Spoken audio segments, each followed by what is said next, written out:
Sinners. Sinners is the brand new who's in it? Michael B. Jordan movie, starring Michael B. Jordan and Jack O'Connell and a bunch of other actors that I don't know. So Sinners is about, I'm going to read the synopsis. Trying to leave their troubled lives behind, twin brothers return to their hometown to start again, only to discover that an even greater evil is waiting to welcome them back. So Sinners is set in, like, I don't know, the 20s maybe? Basically, one moment. Sorry about that. I just had to go answer the door, but I'm back.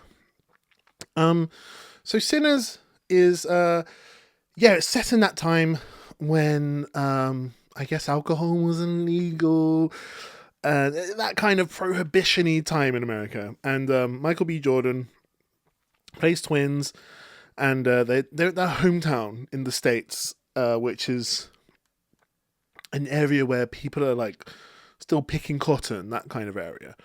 And they're obviously these two gangsters. They've worked for like Al Capone or something. So they've come there with loads of money and loads of alcohol. They've got like Italian spirits, Irish whiskey, Irish beers and stuff. And they're going to open up their own nightclub, a juke joint. And they do that. They get their cousin, who's this guitar player, and they're like, you got to play some music. And he's like the best blues player ever. They get another musician, played by, is it Delroy? What the hell is his name? He's an amazing, amazing actor. Sorry, I'm just looking it up. Yeah, Delroy Lindo. What a scene stealer. The first half of the film is just them preparing to get this started, and they buy this building. It's all set in one day, so they buy this building at the beginning of the day. There's a white man who sells it to them, who's probably racist, and they have to get like a chef, they have to get a sign ready, and the first whole half of the film you're like, this is a really, really fun, just a nice ordinary movie like that I'm watching, and it's great acting, great backstories. I'm really excited. I hope this works out. And then they get there and vampires turn up, and it turns into this vampire movie. So a bizarre film. It's really, really, really good. Kind of reminds me a little bit of Dusk Till Dawn. Like the first half of From Dusk Till Dawn is Quentin Tarantino and George Clooney. It's this gangster film, and it's really well written, Quentin Tarantino-esque movie. And then the second half of Dusk Till Dawn is when they're just about to get to Mexico, but before they go to Mexico, they're going to wait at this hotel, and then vampires come and kill everyone, and then it becomes like a Robert Rodriguez movie. It's a little bit similar to that. This film is in nowhere near the same sort of tone, but it's like that. It's like the first whole half of the film is no vampires. It's something completely different, and vampires turn up without rhyme or reason. There's no reason for them to turn up, but they do turn up, and it's just great. It's really, really peculiar and really thought-provoking, interesting film. Ryan Coogler, the director, this is his best film by far, in my opinion, because it's so striking, this film. The vampires, these white, they're very, very calm. They're white people, the vampires. And it's it's another almost form of racism, I guess. It's the whole white people sucking up the traditions of other cultures, sucking up their music, sucking up their food, the assimilation, getting these other cultures to assimilate and taking all the things that make them unique and sort of whitewashing it all and diluting it all. Like, that's, I guess, what the vampires kind of representing here, because they really want the music. They come in there really wanting the blues musician. They're like, we want him. We'll let the rest of you live if you give us him. And obviously the Michael B. Jordan characters, the twins, are like, no, that's my cousin. And it's just like, wow, really, really interesting take. And I'm talking like, this is artistically done. there's a kinetic sort of energy, a vibrant energy to this film that feels like every single thing that happens in this film can be looked into and debated and discussed. There's so much, there's so much commentary on racism in a less kind of in your face way. Like, let's whitewash your cultures. Hey, that's a bit too bluesy for my liking. Thank you very much. It's a bit too brown. That's a little bit too brown. Let's take that music and let's just whiten it up a little bit. Let's give it to Elvis. Let's give it to Eminem. All this black music. Let's give it to Eminem and let's make it more accessible for white people. Surely that's the most important thing, to make white people enjoy your stuff. We've just got to make it a little bit more white. That's kind of what these vampires seem to be doing, in my opinion. It's such an interesting take on this debate. It's an interesting discussion on what happens to when you assimilate people into your culture. And there's loads of lines like, come join the vampires, like, we love everybody, we don't care about race. That kind of fake niceness that white people promise, that, you know, has its ups and downs, but it's like, damn, it's so interesting to watch. I have to say, like, really, really interesting. The ideas of these vampires sucking up this culture. They want to suck up this culture, especially the blues music of it. I want to talk about that. Wait, before I get to the best scene of the film, the scene that everybody was probably talking about, I'll just talk about some things that weren't working. And I don't know if this is a choice or if it was my cinema. But the visuals, like, things were quite dark. Like, I couldn't see a lot of things. So the cinematography was, I don't know, like the contrast was up too much or something. I was like, I can't see. Like, can we fucking turn up the brightness on this film? I can't see what's happening. And then also the dialogue. Maybe this is just my ignorance of that dialect of American, that kind of accent. But I so often couldn't quite make out exactly what they said. I so often was like, ooh, wasn't quite sure what the words were that what you were saying. It's almost like, you know, like if you go to like deep Scotland, you can't understand what they're saying at all. Like, it's too Scottish. Even though it's English, it's too Scottish. It's a bit like that. Like, I don't think I've ever watched a film set in the deep south where you can't quite make out the English they're saying. But yeah, so that was my one, like, that will stop it from being a 10 out of 10 film. But, you know, still very, very high mark.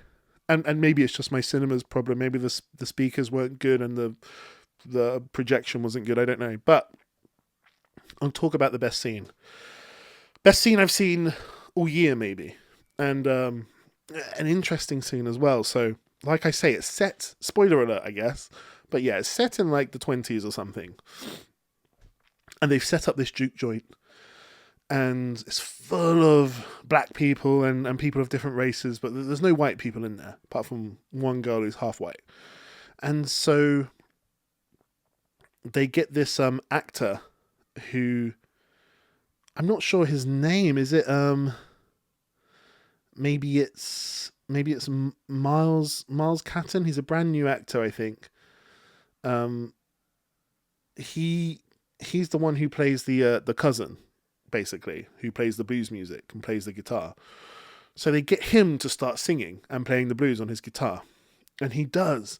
And everybody's dancing. And it's a great song. His singing is excellent.